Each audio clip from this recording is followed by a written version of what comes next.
Hello everyone, welcome to Eklavya Snatak and I am Sachin. आज मैं आप सभी को बीए प्रोग्राम सेमेस्टर 5 से जो आपका सब्जेक्ट है हिस्ट्री ऑफ यूरोप 1789 टू 1870, इसके वन शॉट में इंपॉर्टेंट क्वेश्चन आंसर्स करवाने जा रहा हूँ। इस वीडियो का मतलब ये है कि अगर अभी तक आपने सिलेबस को सही से देखा भी नहीं है और सिलेबस में से कुछ भी नहीं पढ़ा, मात्र ये वीडियो देख के चले जाओ, आप 100% बहुत अच्छा स्कोर कर सकते हो। और मोस्टली जो इंपॉर्टेंट टॉपिक्स हैं आपके सिलेबस में से वो मैं आज कवर कर दूंगा। तो हिंदी मीडियम में ये वीडियो होने वाली है। हम दोनों मीडियम में वीडियो प्रोवाइड करते हैं, हिंदी में भी इंग्लिश में भी। तो आज की ये वीडियो हिंदी मीडियम में है। तो चलिए फिर वीडियो को आगे बढ़ाते हैं। तो अगर आपकी कोई भी क्वेरी होती है तो आप इंस्टा पे मैसेज करके पूछ सकते हैं। यूज़र नेम आप सभी के सामने मेंशन है। और अगर आपको हमारे फ्री पीडीएफ नोट्स को डाउनलोड करना हो तो उसके लिए आप हमारे टेलीग्राम चैनल को ज्वाइन कर सकते हैं, जो कि है एकलव्य स्नातक 1। ठीक है, यहाँ पे हम आपको टाइम टू टाइम नोट्स वगैरह प्रोवाइड करते रहेंगे। तो आज का हमारा जो सबसे पहला टॉपिक रहने वाला है वो है फ्रांसीसी क्रांति।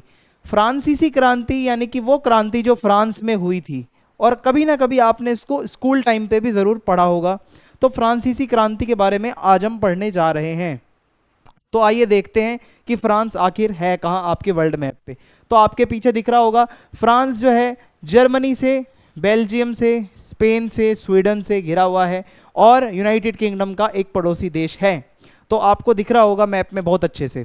तो अब हम इसी के बारे में आज हम पढ़ने जा रहे हैं कि फ्रांस में क्रांति क्यों हुई, कैसे हुई, इसका बैकग्राउंड समझेंगे, इसकी जो पृष्ठभूमि है कि कौन से वो कारक थे जिसकी वजह से ये क्रांति जो मतलब क्रांति है ये आई। तो हुआ क्या था, 1789 में फ्रांसीसी क्रांति जो है वो शुरू हुई थी। और इसके कारण कई सारे थे, सामाजिक कारण भी थे, राजनीतिक भी थे और आर्थिक भी थे। इन तीनों को जोड़कर एक जो कारण बना वो ही सबसे मेन कारण है। समझ लो, फ्रांसीसी क्रांति किसी एक कारण से नहीं बल्कि 2-3 कारणों को मिक्सअप करके क्रांति हुई थी। सबसे पहला टॉपिक है हमारा सामाजिक असमानता और एस्टेट प्रणाली। एस्टेट जिसको आप वर्ग वाला सिस्टम भी कहते हो, कि जो फ्रांसीसी समाज है वो वर्गों में बटा हुआ था। पहला वर्ग था, दूसरा वर्ग, तीसरा वर्ग। तो ये पहले वर्ग में कौन आता था, उसके पास क्या अधिकार थे, दूसरे में कौन था, तीसरे में कौन था, ये सारी चीज़ें हम इसमें पढ़ेंगे। ठीक है, तो फ्रांसीसी में आप अगर देखोगे समाज में, समाज के अंदर जो है वर्गों में लोग बटे हुए थे। तो सबसे पहले आता है हमारा प्रथम वर्ग। पहले वर्ग का मतलब होता है जिसमें धर्मगुरु और पादरी लोग आते थे। अब जैसे हमारे इंडिया में पंडित जी होते हैं, पुरोहित जी होते हैं, लेकिन फ्रांस में क्या है, पादरी होते थे जो क्रिश्चियन होते हैं। तो प्रथम वर्ग में क्या है, जनसंख्या का 1% से भी कम भाग आता था, लेकिन लगभग 10% भूमि का स्वामी था पूरे फ्रांस में। समझ लो, पहले वर्ग में पूरे समाज में अगर आप परसेंटेज निकालो तो मात्र 1% लोग भी, मतलब 1% से भी कम लोग थे जो धर्मगुरु थे या फिर पादरी थे, लेकिन जमीन इनके पास 10% से भी ज़्यादा थी। तो धर्मगुरु जो होते थे वो करों के भुगतान से मुक्त होते थे। सबसे इंपॉर्टेंट पॉइंट है भाई कि इनसे कोई टैक्स नहीं लिया जाता था, टैक्स फ्री होते थे और जनता पर उनका एक प्रभाव होता था। लोग इनकी सुनते थे, पादरियों की। ठीक है, तो इनका एक इन्फ्लुएंस होता था समाज के ऊपर और जनता के ऊपर। तो आप देख सकते हो, अभी मैं आपको धीरे धीरे और भी वर्गों को समझाऊंगा। पहला वर्ग आप समझ गए, पादरी वर्ग है। दूसरे वर्ग में आते हैं कुलीन वर्ग के लोग, जो थोड़े पैसे वाले थे। तो जनसंख्या का लगभग 2% जो भाग था उसमें कुलीन वर्ग के लोग आते थे, जो कि भूमि के मालिक थे, लॉर्ड थे। ये समझ लो, इनके पास बहुत बड़ी बड़ी खुद की जमीनें थी, और खुद की थी, किसी और की नहीं, स्वयं की इनकी, खुद ये इनके मालिक थे। और करों से इनको भी छूट मिलती थी, इनसे भी कोई टैक्स नहीं लिया जाता था और ये कुछ सुविधाएं मिलती थी भाई इन्हें। और सरकार तथा सेना में ऊंचे ऊंचे पदों पर कुलीन वर्ग के लोग ही होते थे, जो बड़े बड़े अधिकारी होते थे वो इस वर्ग से आते थे। आई होप आपको ये पहले 2 वर्ग समझ में आ रहे होंगे। अब हम चलेंगे तृतीय वर्ग की तरफ। ये हैं साधारण लोग, जो कि जनसंख्या में अगर देखें तो लगभग 97% रखते हैं अपना हिस्सा। आप समझो कि भाई 97% पॉपुलेशन इन लोगों की है जो साधारण है, आम लोग हैं। लेकिन इन्हीं के ऊपर सबसे ज़्यादा दिक्कत है। कैसे?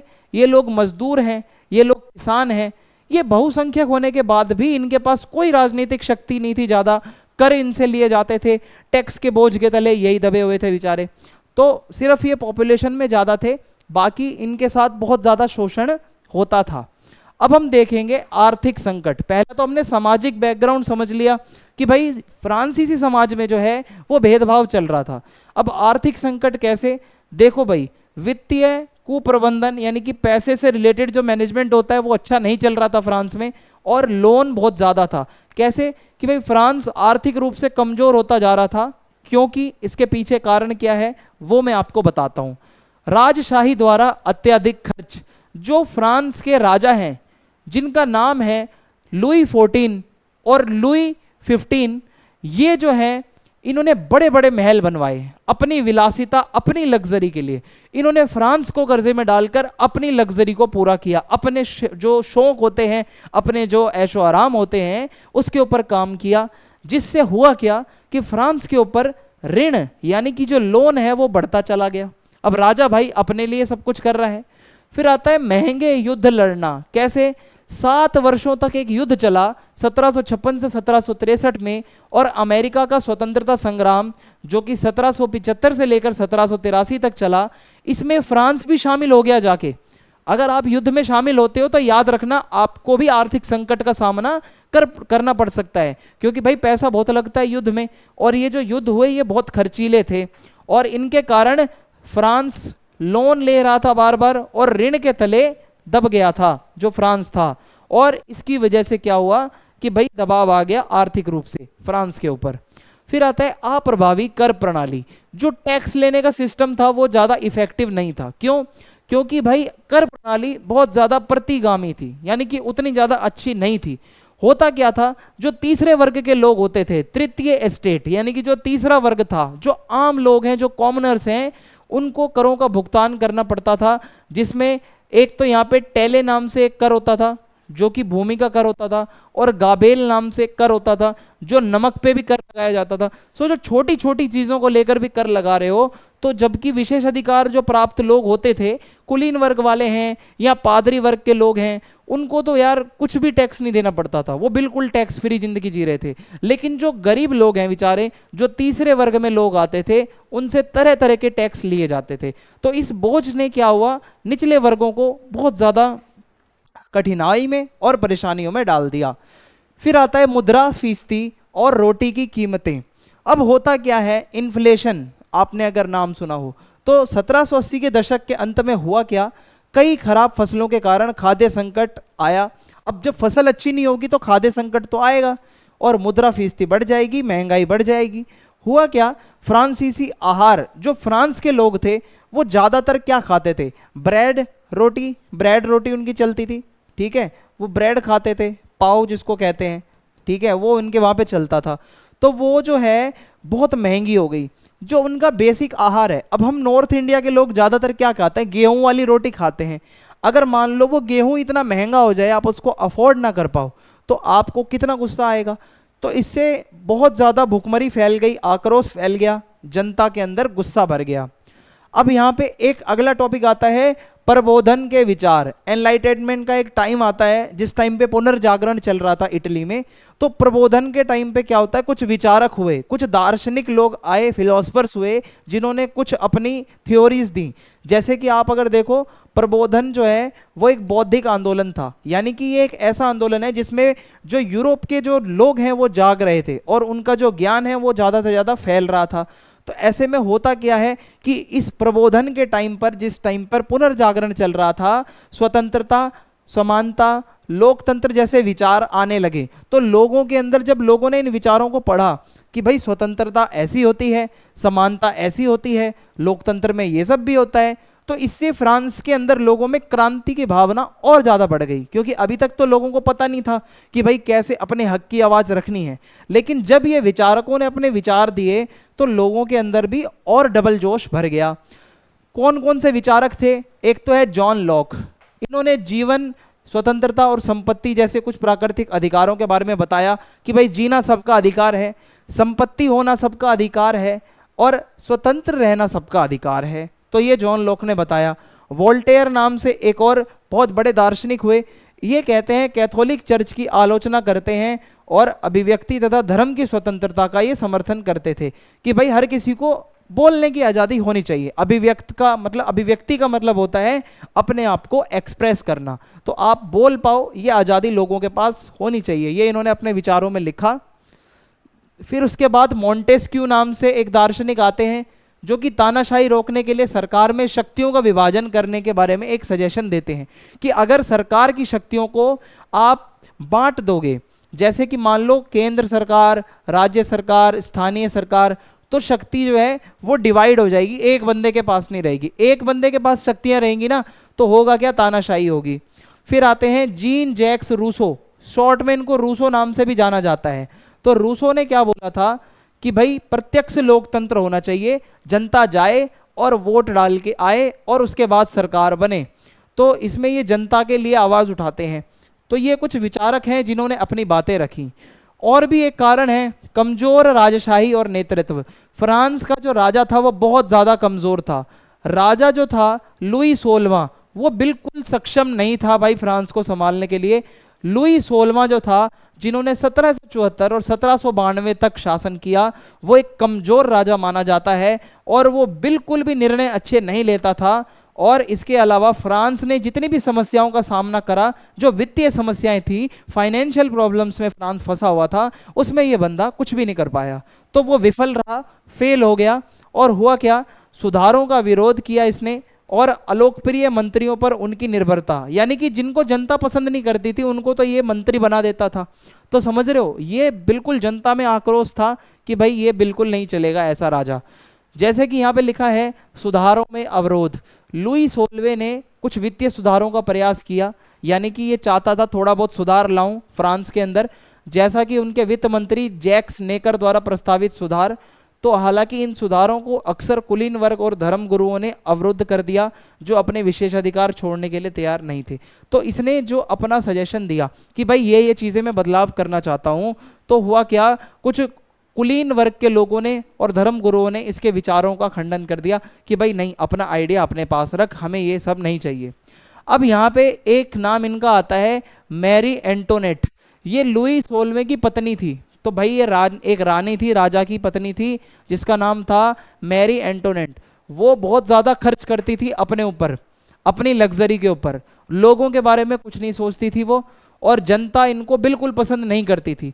हुआ क्या भाई, फ्रांस की वित्तीय हालत खराब होने में एक कारण इनका भी दिया जाता है, नाम इनका भी लिया जाता है कि इनको मैडम डेफिसिट नाम से भी जाना जाता है। ये जब से आई, जब से डेफिशिएंसी चल रही है, मतलब भाई किसी न किसी चीज़ की कमी हो ही रखी है। ये अपने पे ही खर्चा करती रहती है, महल खरीद रही है, कभी अपने ज्वेलरी खरीद रही है, कभी क्या कर रही है। तो ये चीज़ है। फिर आता है राजनीतिक संकट का टाइम और एस्टेट्स जनरल। हुआ क्या, एस्टेट्स जनरल का आह्वान किया गया 1789 में। होता क्या है कि जब वित्तीय संकट बढ़ गया था और नए करों की आवश्यकता के चलते लुई 16वें ने 1614 के बाद पहली बारी एस्टेट्स जनरल, यानी कि जो 3 वर्ग थे, प्राथमिक वर्ग, दूसरा वर्ग और तीसरा वर्ग, इन तीनों की एक सभा बनाई। यानी कि एस्टेट्स जनरल का मतलब था जितने 3 वर्ग के लोग हैं उन सभी को बुला के एक सभा बनाई जाए। और ये एक बहुत महत्वपूर्ण घटना है भाई, क्योंकि इसने तृतीय एस्टेट को सुधारों की मांग उठाने का अवसर दिया।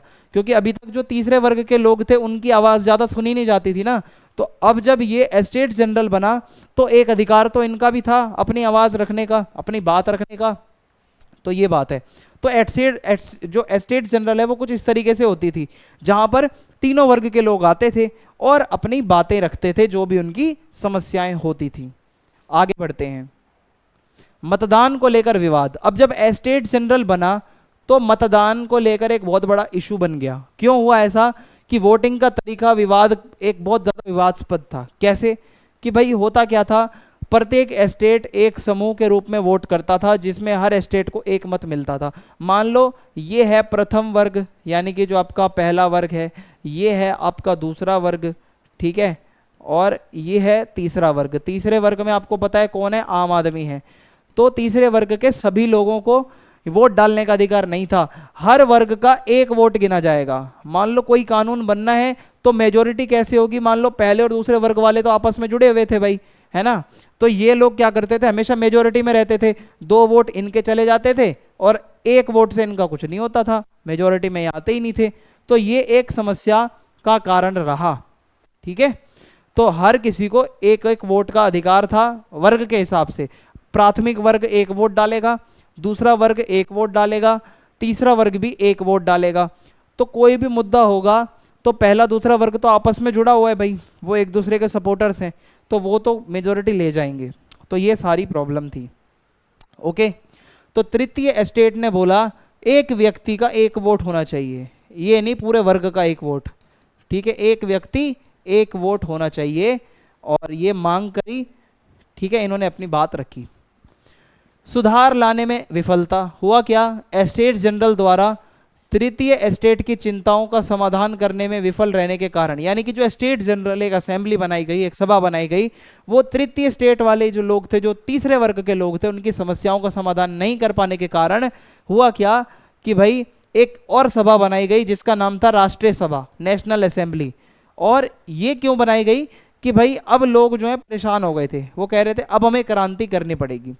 अब अमेरिका की क्रांति का क्या प्रभाव पड़ता है फ्रांसीसी क्रांति पर, वो भी हम समझते हैं। अभी तक ये जितने कारण हम बैकग्राउंड समझ रहे हैं, देखो हुआ क्या, इन लोगों को विदेश से बहुत प्रेरणा मिली थी, जो लोग फ्रांस के थे। कैसे, अमेरिका की क्रांति 1775 से लेकर 1783 तक चली थी, और इससे क्या है कि भाई कैसे राजाओं को उखाड़ फेंकना है और जनता अपना एक डेमोक्रेसी ला सकती है, लोकतंत्र ला सकती है, इसका जो है सबसे बड़ा एग्जाम्पल अमेरिका की क्रांति का आप देख सकते हो। तो लोगों को बहुत ज़्यादा मोटिवेशन मिला।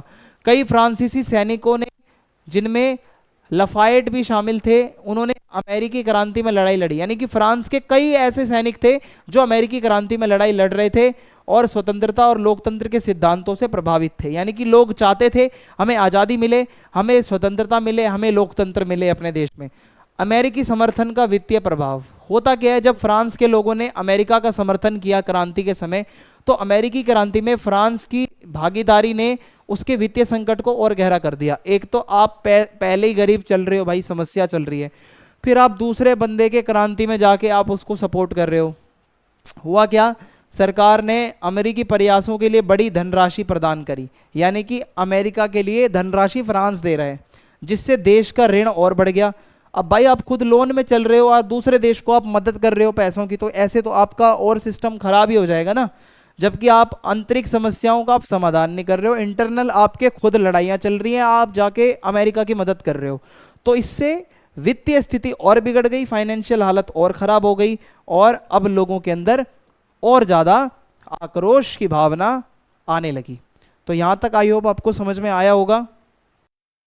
तो अब हम आगे पढ़ेंगे फ्रांसीसी क्रांति के चरण, यानी कि स्टेप बाय स्टेप इसको हम और आगे अब समझने वाले हैं।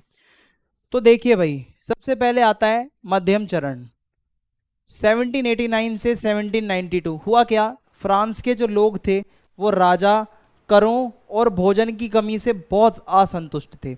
लोगों ने किन कारणों से क्रांति करना शुरू किया, एक तो राजा से वो लोग नाराज थे, जो उन पे फालतू के टैक्स लगाए जा रहे थे उससे लोग नाराज थे, और जो खाने की कीमतें बढ़ी हुई थी उससे नाराज थे।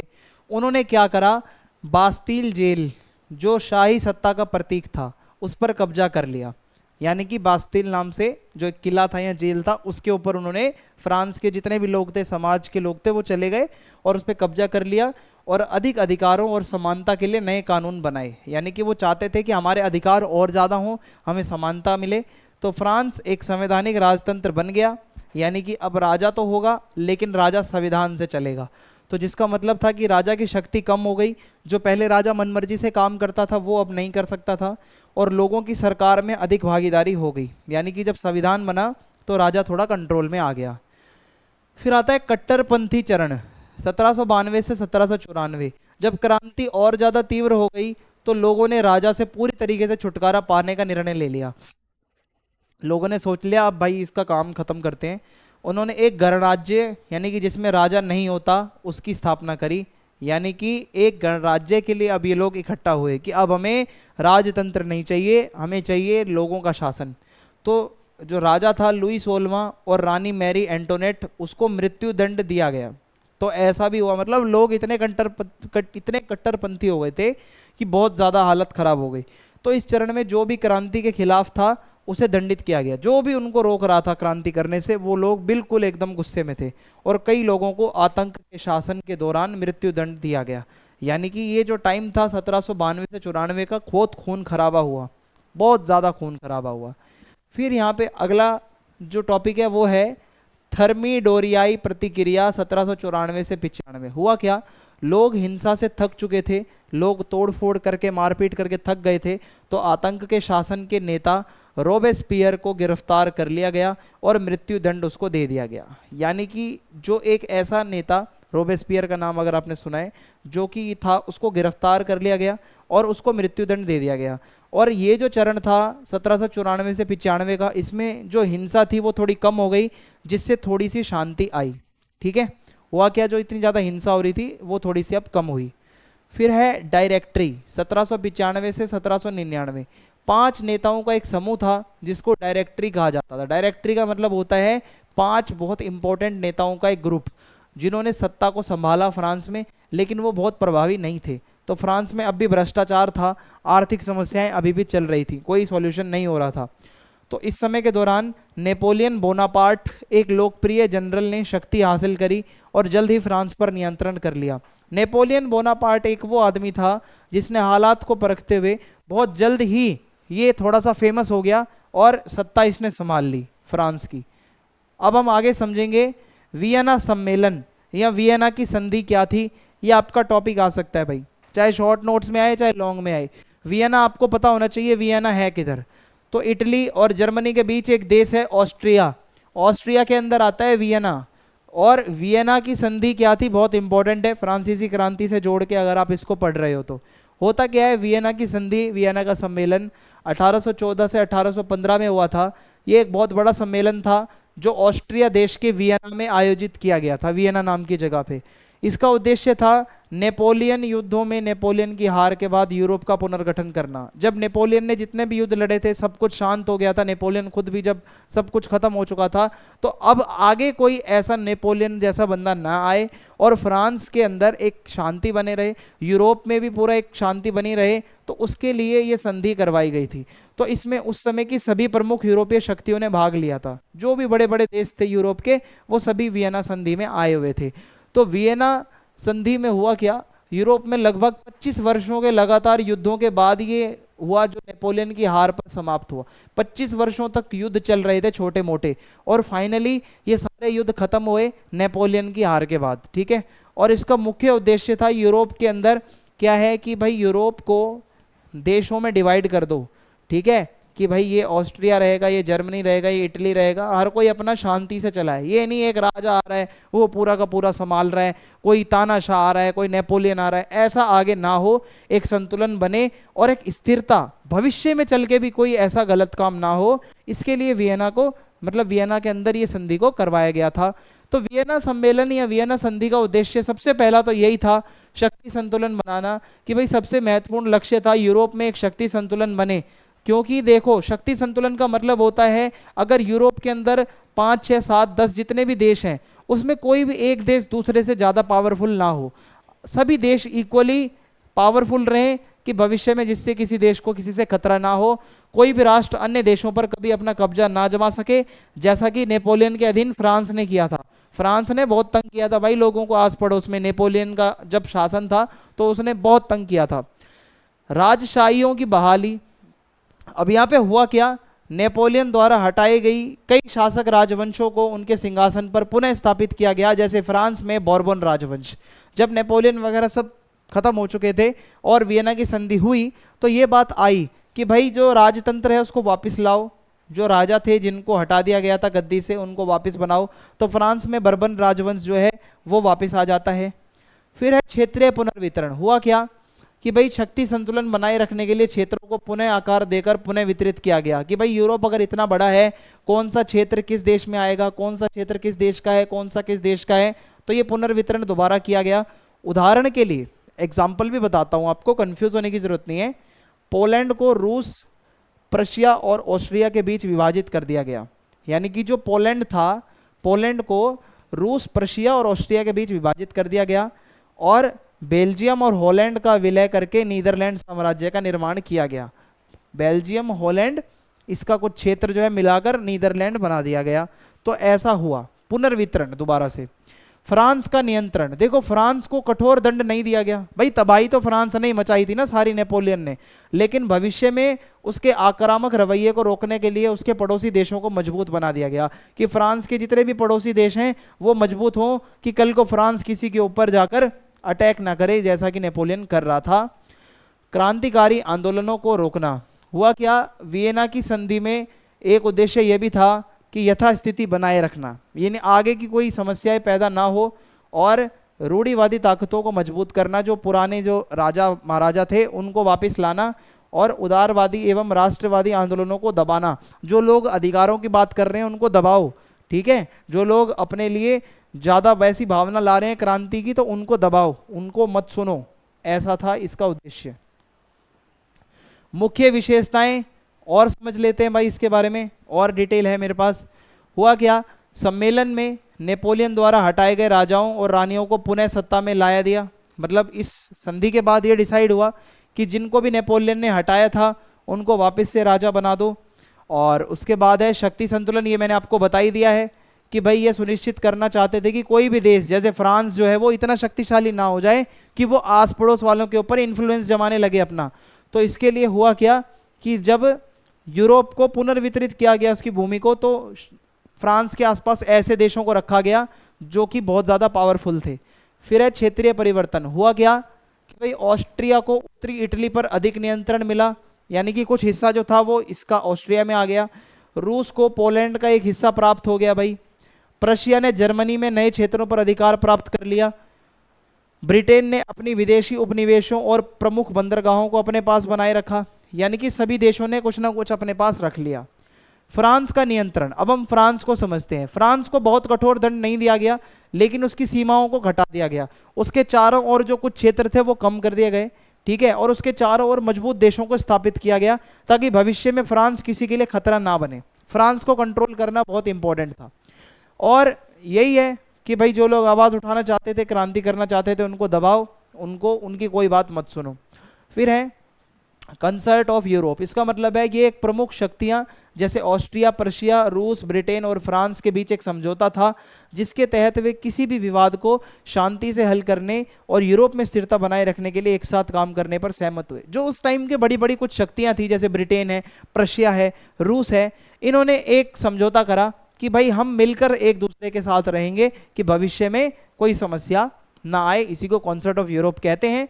फिर है दीर्घकालिक शांति, तो वियना संधि में किए गए परिवर्तनों ने यूरोप को लगभग 40 वर्षों तक तो भाई स्टेबिलिटी प्रदान करी, कोई शांति बनी रही, कोई ऐसी प्रॉब्लम नहीं आई।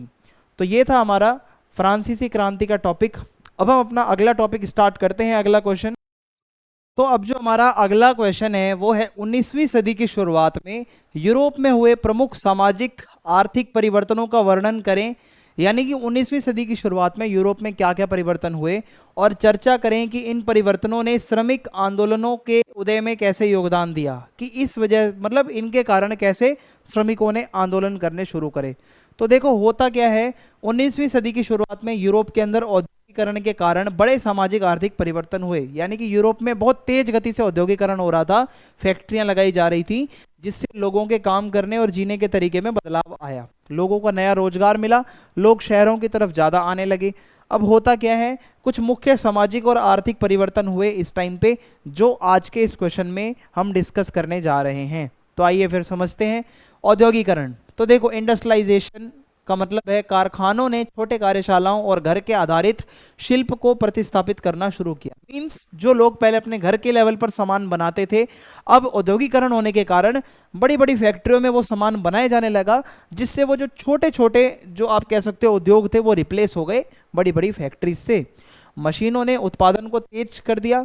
अब क्या है, ज़्यादातर सामान मशीनों से बन रहा था, स्पीड बढ़ गई, लेकिन इसका मतलब यह भी था कि लोगों को फैक्ट्री में काम करने के लिए गाँव से शहरों की ओर जाना पड़ा। जो लोग पहले गांव में ज़्यादातर रहते थे, काम करते थे आसपास, अब वो शहरों की तरफ जा रहे थे काम की तलाश में। शहरीकरण हुआ भाई, कारखानों को कई मजदूरों की आवश्यकता थी, इसलिए लोग ग्रामीण क्षेत्रों को छोड़कर शहरों की ओर जाने लगे। अब जब बड़ी जनसंख्या गांव छोड़कर शहर में जाएगी तो शहरों में भीड़ भाड़ होगा और ख़राब जीवन स्थितियाँ और अस्वस्थ वातावरण पैदा हो गया कि भाई भीड़ भाड़ बहुत ज़्यादा बढ़ गई, एकदम से सभी लोग काम की तलाश में शहरों में आ गए। फिर है कार्य परिस्थितियों में बदलाव। होता क्या था, फैक्ट्री का काम पारंपरिक कृषि कार्य से बहुत अलग था। जो गांव के लोग पहले कृषि करके अपना गुजारा करते थे, उनको फैक्ट्रियों का अभी तक एक्सपीरियंस नहीं था कि फैक्ट्री में काम कैसे होता है। भाई यहाँ मजदूरों को लंबे समय तक घंटों घंटों तक काम करना पड़ता था, वेतन कम मिलता था, पैसा भी कम मिलता था, परिस्थितियां भी बहुत खतरनाक होती थी। कई बारी क्या होता था, मशीनों में हाथ कट जाता था, जल जाता था, तो नौकरी की कोई गारंटी भी नहीं थी, कभी भी लात पड़ सकती थी भाई। तो ऐसा होता था वहाँ पे फैक्ट्रियों के अंदर। श्रमिक वर्ग का विकास हुआ क्या, धीरे धीरे एक नया सामाजिक वर्ग उभरा जिसको श्रमिक कहा जाता है। जो लोग मेहनत कश थे, जो लोग मेहनत करते थे, तो फैक्ट्री मजदूर भी श्रमिकों में ही आते हैं। इन मजदूरों को ना पैसा कम मिलता था, सैलरी कम मिलती थी और कार्य ज़्यादा कठिन परिस्थितियों में करना पड़ता था। तो ये सभी की कॉमन समस्या थी, जितने भी श्रमिक थे सबके साथ समस्या यही थी। कैसे इन परिवर्तनों ने श्रमिक आंदोलनों के उदय को प्रेरित किया, अब मैं आपको इस टॉपिक के ऊपर आपके साथ चर्चा करने वाला हूं। तो देखो हुआ क्या, सभी का संघर्ष स्ट्रगल सेम था। सभी ने महसूस किया कि भाई हम सभी इस चीज़ को फेस कर रहे हैं, एकजुट होना बहुत ज़्यादा जरूरी है। तो इन श्रमिकों ने लेबर यूनियन बनाई, यानी कि एक संगठन बनाया जिसमें सभी श्रमिक होते थे, जो मजदूरों के अधिकारों की रक्षा के लिए एक साथ खड़े हुए आवाज़ उठानी शुरू करी और प्रदर्शन करा। इन्होंने हड़तालें करी, स्ट्राइक पे जाते थे ये लोग। मजदूरों ने अच्छा वेतन और कम कार्य घंटे और सुरक्षित कार्यस्थल की मांग की। एक तो ये है कि भाई हमारी सैलरी बढ़ाओ, पैसा ज़्यादा मिले हमें। दूसरा, काम करने का जो टाइम है वो थोड़ा कम करो, बहुत ज़्यादा काम करवा रहे हो। और एक नौकरी के अंदर गारंटी हो, एक सेफ्टी हो। तो ये कुछ ऐसी मांगे थी जिसको लेकर इन लोगों ने प्रदर्शन करे।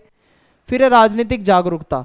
जैसे जैसे ये श्रमिकों की ये लेबर यूनियन बढ़ती जा रही थी, श्रमिकों की संख्या बढ़ती जा रही थी, तो लोग अधिक राजनीतिक रूप से जागरूक होने लगे और ऐसे ऐसे कानूनों की मांग करने लगे जो कि इन मजदूरों की मदद करे। लोगों ने आवाज़ उठाई, इन मजदूरों के लिए कुछ करो, कि जैसे कार्य करने के जो समय की घंटे की सीमा है वो कम करो, और जो सुरक्षित कार्यस्थल होना चाहिए जहाँ पे वो लोग काम करेंगे बेचारे। फिर अगला टॉपिक है, अगला क्वेश्चन है, 19वीं सदी के प्रारंभिक यूरोप में उदारवाद की भूमिका की जांच कीजिए। उदारवाद यूरोप के अंदर किस तरीके से आता है वो अब हम समझेंगे। होता क्या है, 9वीं सदी के शुरुआती यूरोप में उदारवाद एक प्रमुख राजनीतिक और सामाजिक आंदोलन के रूप में उभरा। उदारवाद में क्या था, एक तो हर किसी की इंडिविजुअल लिबर्टी यानी कि स्वतंत्रता, दूसरा लोकतंत्र, तीसरा है सरकार कम से कम हस्तक्षेप करे मामलों में, सरकार का इंटरफेरेंस कम हो। इसके लिए उदारवाद हमेशा से आवाज़ उठाता रहा है और यह सदियों से महाद्वीप पर हावी दमनकारी राजशाहियों और अभिजात वर्ग के शासन के प्रति एक प्रतिक्रिया थी।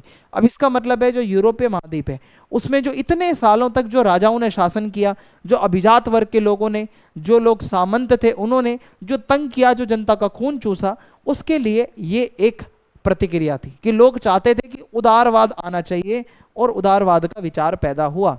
तो उदारवाद के अंदर कुछ प्रमुख विचार क्या हैं वो मैं अब आपके साथ डिस्कस करने जा रहा हूं। तो देखिए, सबसे पहली बात आती है व्यक्तिगत अधिकार और स्वतंत्रता। तो उदारवादी व्यक्तिगत स्वतंत्रता में विश्वास करते थे। जितने भी लोग जो उदारवाद को सपोर्ट करते हैं उनको हम उदारवादी कहते हैं। वो लोग ये कहते हैं कि भाई सभी को अभिव्यक्ति की आज़ादी होनी चाहिए, बोलने की। दूसरा है प्रेस की आज़ादी होनी चाहिए, मीडिया में आपकी जो सरकार है उसकी अगर कमियां हैं तो कमियां भी दिखाई जाएं और उसकी अच्छाई है तो वो भी दिखाई जाए। धर्म की आज़ादी हो, तो ये उदारवादी विचारकों का मानना था। और सरकार कम से कम हस्तक्षेप करे, सरकार अपनी शक्तियों को लिमिटेड रखे।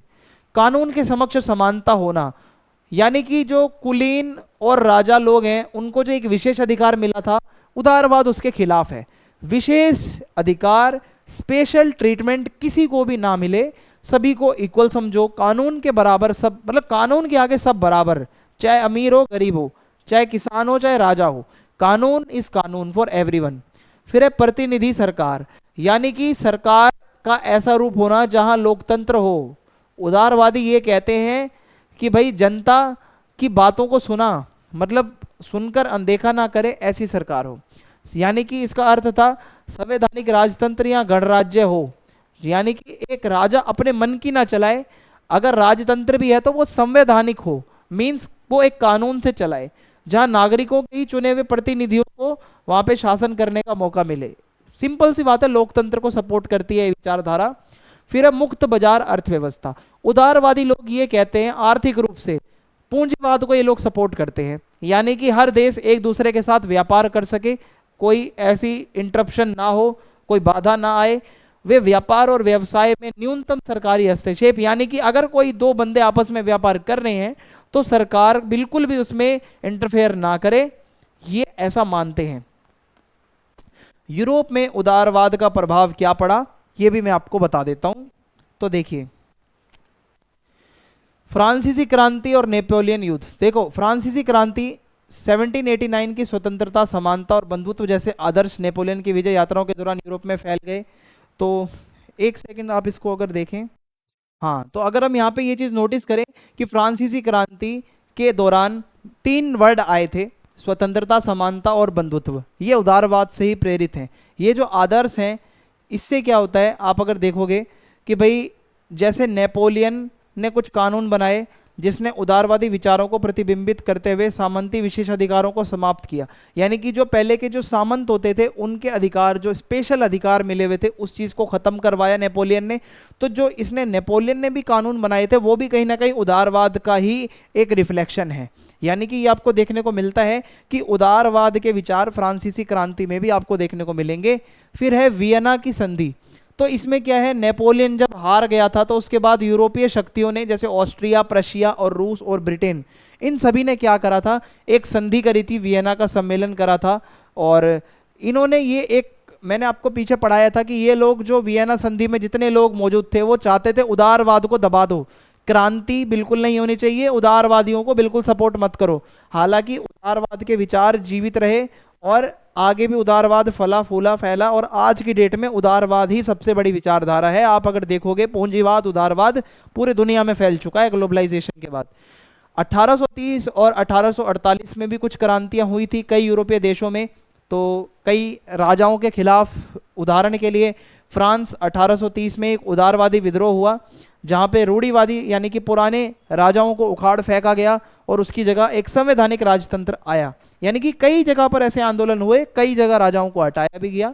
1848 में भी कई क्रांतियां हुई पूरे यूरोप में, जहां उदारवादियों ने लोकतंत्र के लिए आवाज उठाई, अधिकारों की मांग करी, और लेकिन इस वाले आंदोलनों को दबा दिया गया जो 1848 वाला आंदोलन था।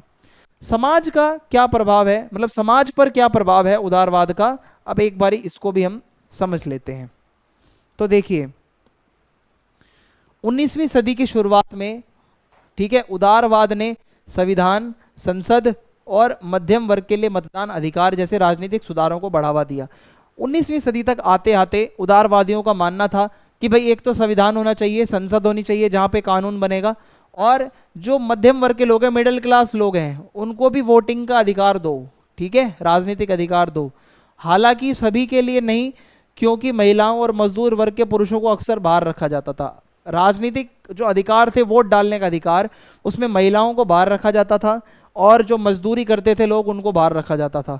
तो इसने आगे चलकर लोकतांत्रिक और मानवाधिकार आंदोलनों की भी नींव रखी है ना। भाई लोकतंत्र में भी तो हम यही बात करते हैं, सबको अधिकार हो, और मानवाधिकार जो आंदोलन होते हैं वो भी स्वतंत्रता, समानता की बात करते हैं। तो इस तरीके से एक नींव पड़ गई उदारवाद के कारण, बहुत सारी और विचारधाराएं आई हैं। अगला टॉपिक है हमारा इटली का एकीकरण। इटली जो है वो टुकड़ों में बटा हुआ था, और इटली कैसे एक पूरा देश बना वो आज हम पढ़ने जा रहे हैं अगले टॉपिक में। तो आइए फिर समझते हैं इटली कहाँ पर है। तो आप मेरे बैकग्राउंड में देख पा रहे होंगे, ये इटली है जो अब आपको दिख रहा है, ठीक है, दिस इज इटली। यूरोप का ही देश है, और था क्या इसमें मैं आपको समझाता हूँ। देखो, इटली का जो प्रायद्वीप है वो कुछ इस तरीके से था कि टुकड़ों में बटा हुआ था, अलग अलग राजा शासन करते थे, अलग अलग राज्यों में बटा हुआ था। आज की डेट में जो इटली है वो पूरा का पूरा एक पूरा देश है प्रॉपर, ठीक है। तो समझते हैं इसमें क्या है। इटली का एकीकरण, जिसे पुनर्जागरण या पुनरुत्थान के नाम से भी जाना जाता है, 19वीं सदी का एक राजनीतिक और सामाजिक आंदोलन था जिसने इटली प्रायद्वीप को, जो टुकड़ों में बटा हुआ था, उसको एक किंगडम ऑफ इटली या इटली का साम्राज्य बनाया। हुआ क्या, एक ऐसा आंदोलन चला जहां टुकड़ों में, खंड खंड में बटा हुआ इटली अंततः एंड में जाकर एक पूरा प्रॉपर देश बन जाता है। तो इटली को अब हम समझते हैं, आइए आगे बढ़ते हैं। एकीकरण यानी कि जो इसका यूनिफिकेशन होना था, जो इसको एक बनाना है इटली को, उसकी प्रक्रिया 1815 में नेपोलियन के पतन के बाद शुरू हुई। जब नेपोलियन हार गया, नेपोलियन मर गया, उसके बाद ये प्रक्रिया शुरू हुई। 1871 में रोम को एकीकृत इटली की राजधानी घोषित किए जाने के साथ पूरी हुई। एट द एंड रोम जो था वो इटली की राजधानी बनी, रोम, ठीक है, रोम को इटली की राजधानी बनाकर प्रॉपर इटली बन गया। अब मैं आपको इसका बैकग्राउंड समझाता हूं सबसे पहले, जब भी तो आप समझ पाओगे ना कि इटली के अंदर क्या बातें हो रही हैं। तो आइए देखते हैं क्या होगा इसमें।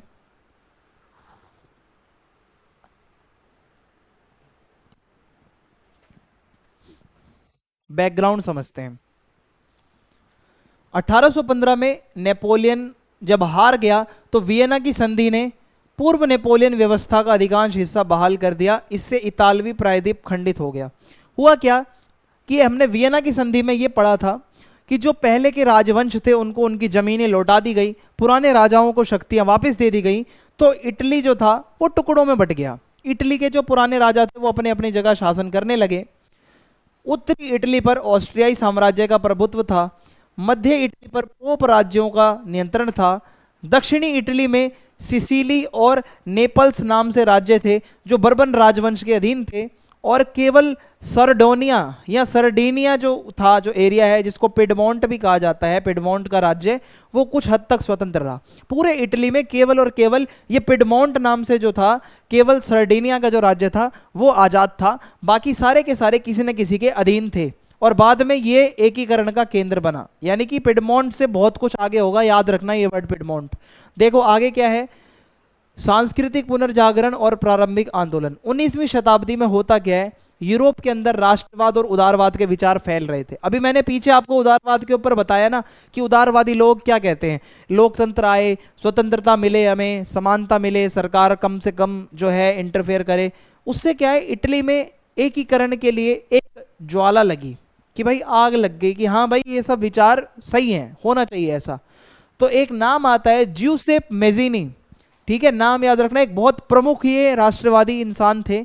इन्होंने 1831 में यंग इटली की एक स्थापना करी, जो एक गुप्त संगठन था, एक प्राइवेट, एक ऑर्गेनाइजेशन, गुप्त तौर से चलने वाला संगठन जो ज्यूसेप मेज़िनी ने बनाया था, जिसका उद्देश्य था इटली को, ये जो टुकड़ों में बटा हुआ है, एक पूरा प्रॉपर देश बनाना।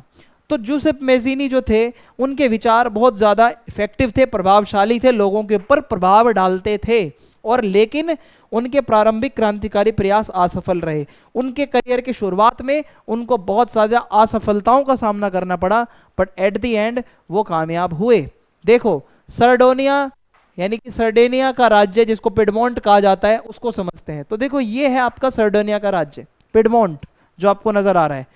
तो पिडमोंट ने क्या किया, राजा विक्टर इमैनुअल द्वितीय और इसके प्रधानमंत्री काउंट कैमिलो, ठीक है, दी केवुर के नेतृत्व में इटली के एकीकरण में महत्वपूर्ण भूमिका निभाई।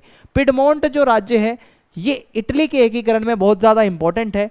और इसमें नेतृत्व कौन करता था पिडमोंट का, एक तो राजा विक्टर इमैनुअल द्वितीय था, और दूसरा इसका प्रधानमंत्री था काउंट कैमिलो दी केवुर, ठीक है, ये इटालियन नाम है थोड़ा।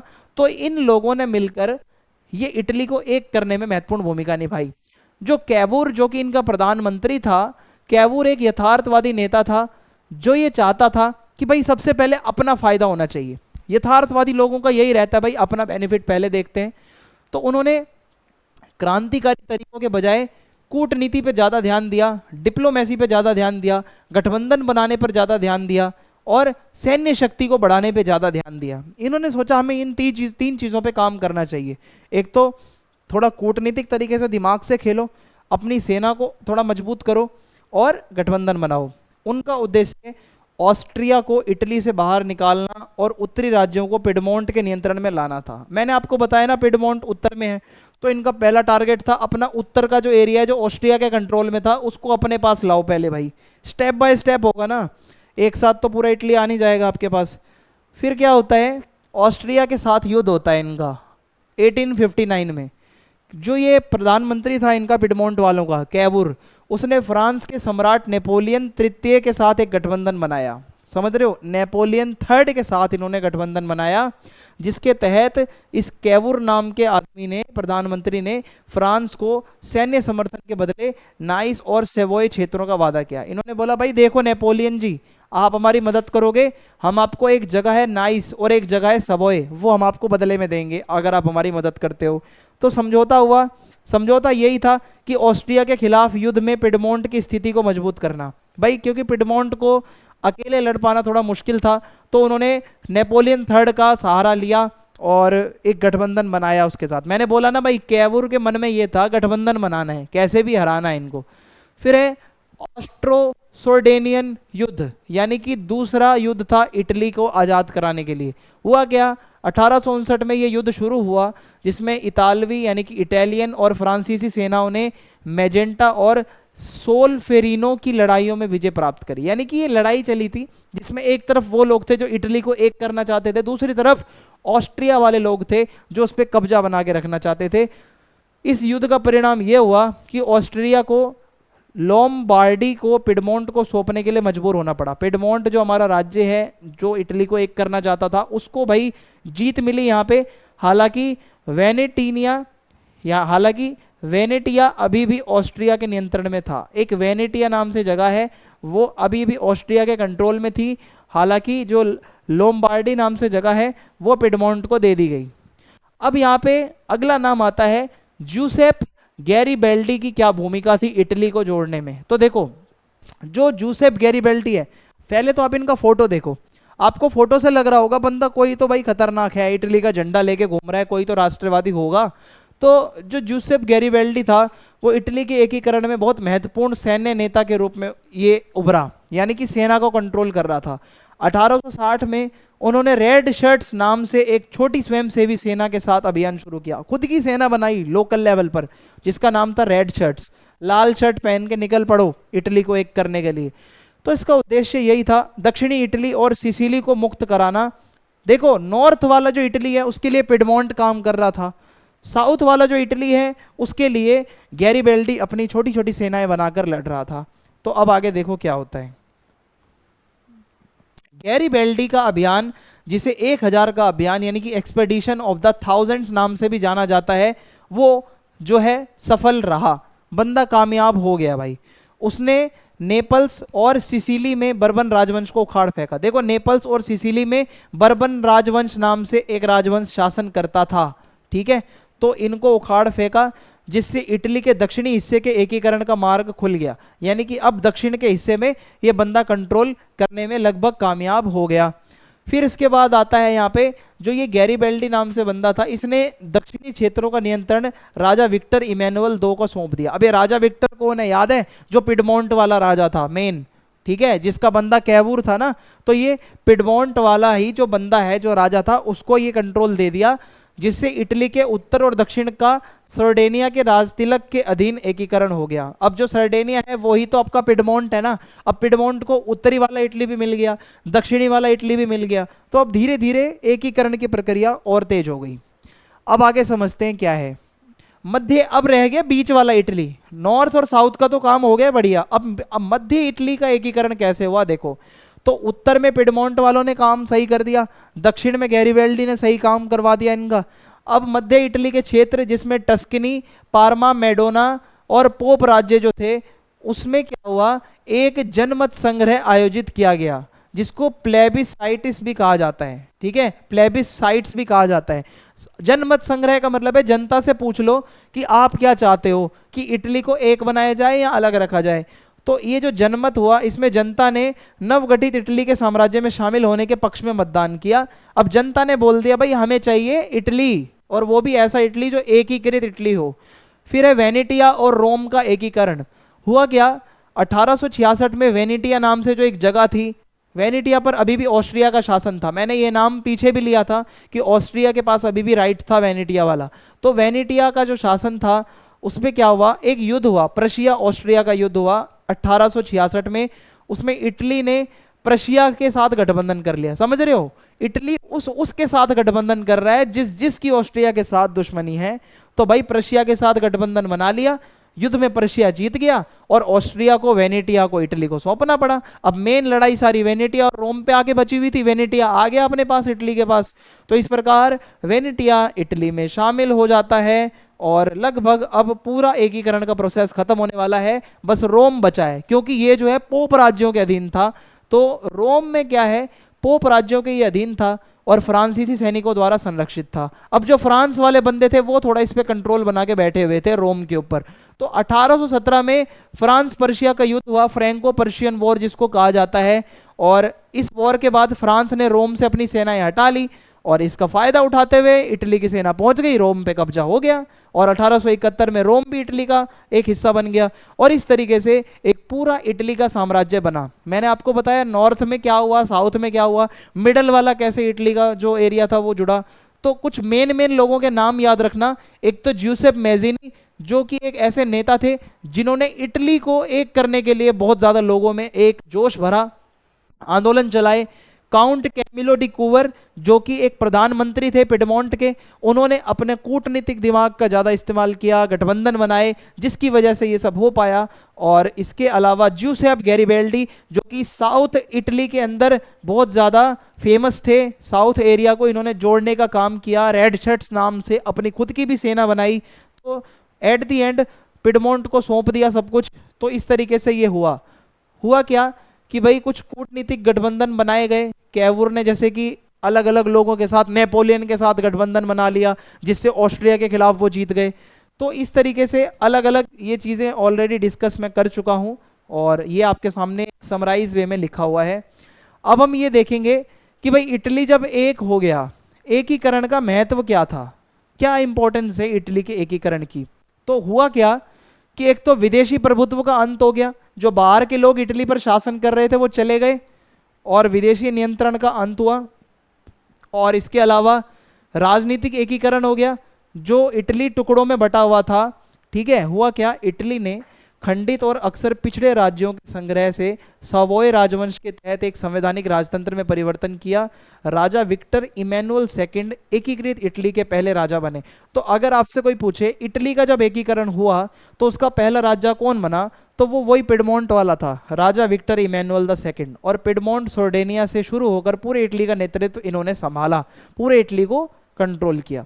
तो इस एकीकरण ने क्या किया, राजनीतिक और प्रशासनिक एकता भी एक आई कि भाई एक ही राजा पूरे इटली को, भाई मतलब अगर अच्छे से कंट्रोल कर रहा है तो अच्छा कंट्रोल बनेगा।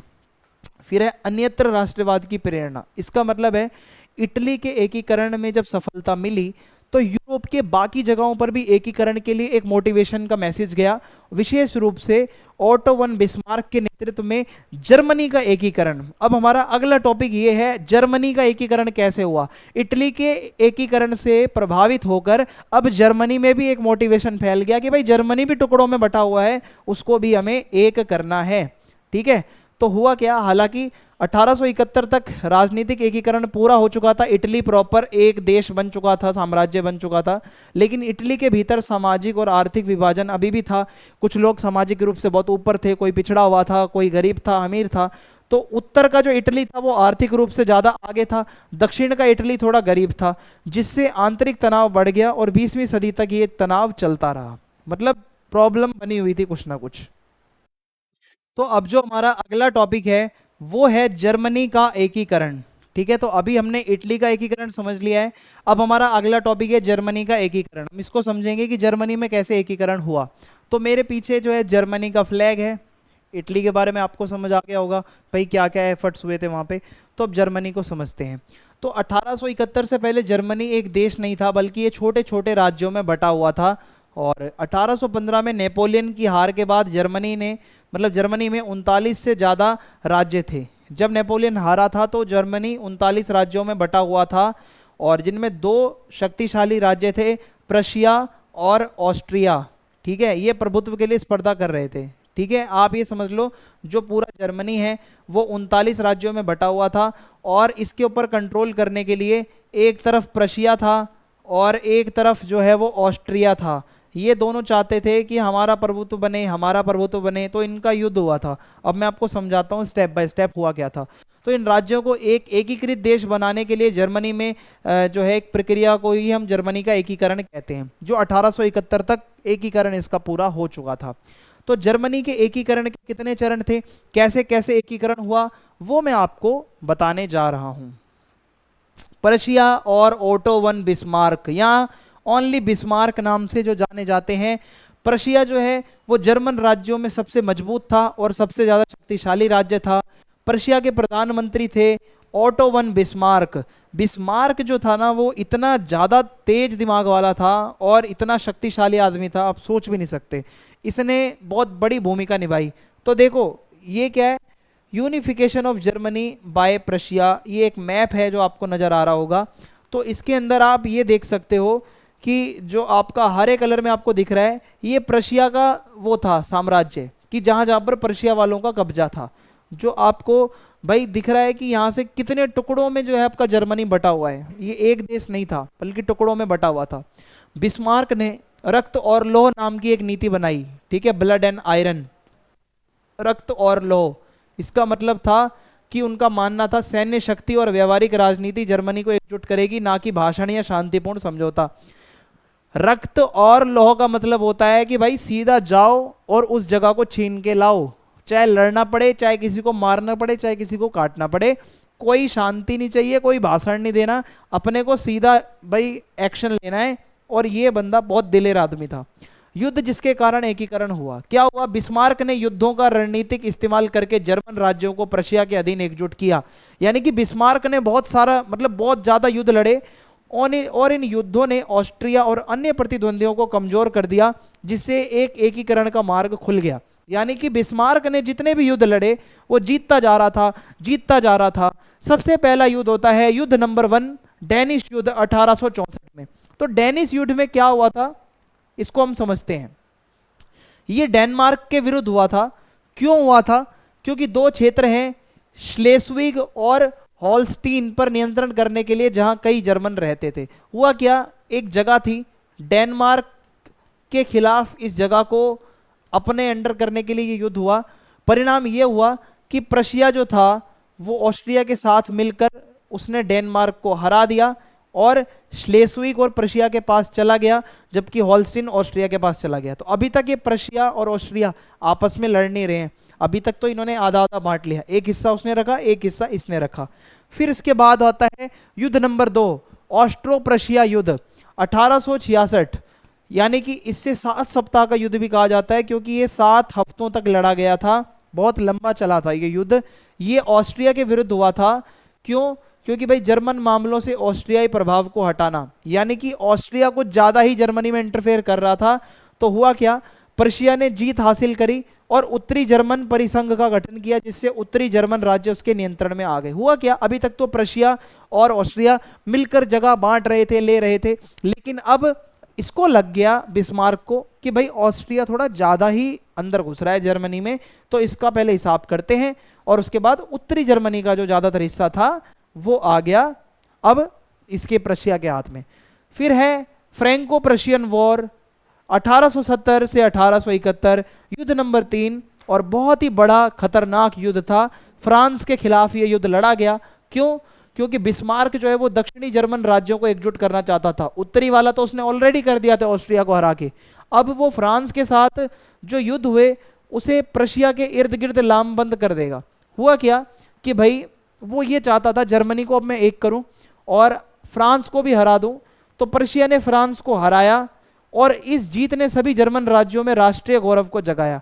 भाई हुआ क्या, फ्रांस को बिल्कुल आप ये समझ लो साइड कर दिया बिस्मार्क ने।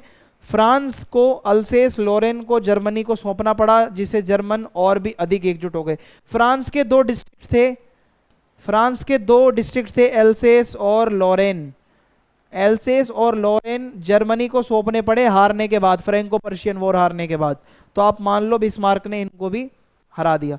फिर है जर्मन साम्राज्य की घोषणा। मतलब बिस्मार्क ने कोई कूटनीति, कोई गठबंधन, ये सब कोई उसको विश्वास नहीं था। ब्लड एंड आयरन, रक्त और लौह की नीति, सीधा जाओ युद्ध लड़ो और जीतो। तो जर्मन राज्य की घोषणा 1871 में होती है।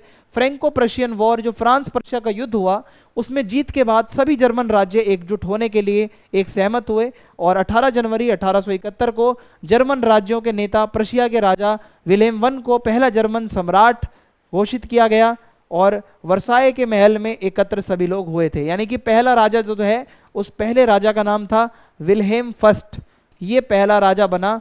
ठीक है, जर्मनी के सभी लोगों ने मिलकर, सभी राज्यों ने मिलकर उसको अपना नेता चुना। आगे बढ़ते हैं। इससे जर्मन साम्राज्य की स्थापना हुई, जिसकी राजधानी बर्लिन में बनाई गई, प्रशिया के अंदर, यानी कि बर्लिन। बर्लिन का नाम आपने सुना होगा।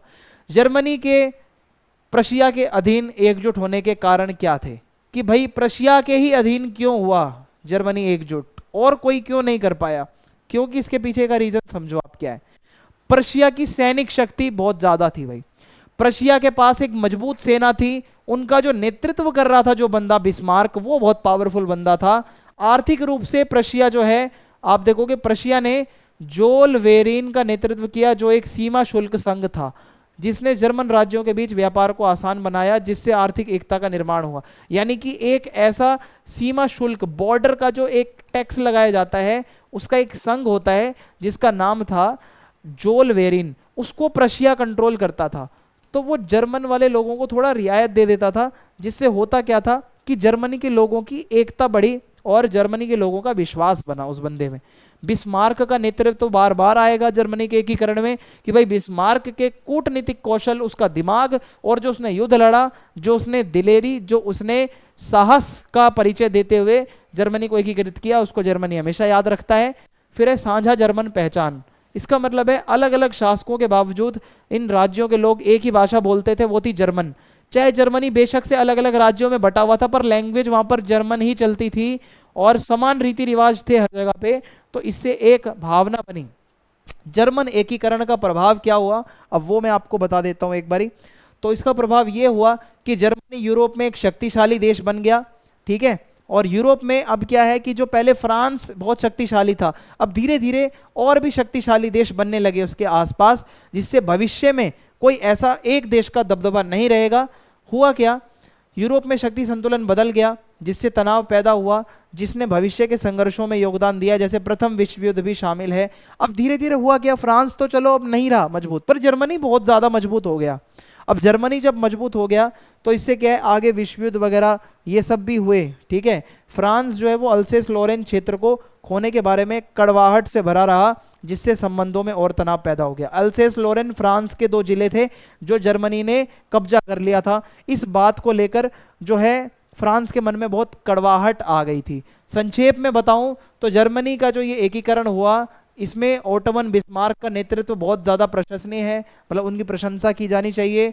और इसके अलावा जो उनकी चतुरता थी, जो उनका दिमाग था, वो बहुत अच्छा था। और 3 युद्ध बहुत ज़्यादा इंपॉर्टेंट थे, एक तो डेनमार्क वाला, ऑस्ट्रिया वाला और फ्रांस वाला। ये 3 युद्धों ने मिलकर जर्मनी के एकीकरण को आगे बढ़ाया और इस तरीके से एक शक्तिशाली साम्राज्य जर्मनी बना। और आज की वीडियो यहीं पे समाप्त होती है। वीडियो पसंद आई है तो चैनल को सब्सक्राइब करें, लाइक करें, फीडबैक ज़रूर दें। जय हिंद, जय भारत। मिलते हैं नेक्स्ट वीडियो में।